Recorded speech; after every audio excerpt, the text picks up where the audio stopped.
Hey guys, কেমন আছো তোমরা? আশা করি ভালো আছো। আর আমিও অনেক ভালো আছি, মানে কোনো রকম চলে যাচ্ছে ভালো। তো আমি তোমাদেরকে লাস্ট ভিডিও দিয়েছিলাম যে আমি তামিলনাড়ু চলে গিয়েছিলাম, তো ওটাই লাস্ট ভিডিও ছিল। তো আমি ওখানে যাওয়ার কিছুদিন পরে, মানে বলতে পারো এক সপ্তাহ পরেই, মানে আমি যে রবিবার গিয়ে পৌঁছেছি তার পরের রবিবার আমার বাবার ডেট হয়ে যায়, মানে আমার বাবা মারা যায়। তোমরা জানো কি জানো না বলতে পারবো না।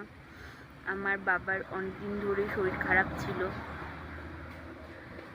দুটো কিডনি নষ্ট হয়ে গিয়েছিল। তো এভাবেই কাটছিল। ভেবেছিলাম যে থেকে যাবে এখনো 1 বছর, তো 1 বছর আর থাকলো না। 5 মাস যেতে না যেতেই বাবা মারা গেল, যার জন্য আমি ওখান থেকে চলে আসি। এসে তো আর বাবাকে দেখতে পাইনি।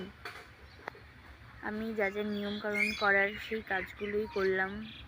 তো এটার জন্যই আমি কদিন, মানে কিছুদিন তোমাদেরকে ভিডিও দিতে পারছি না।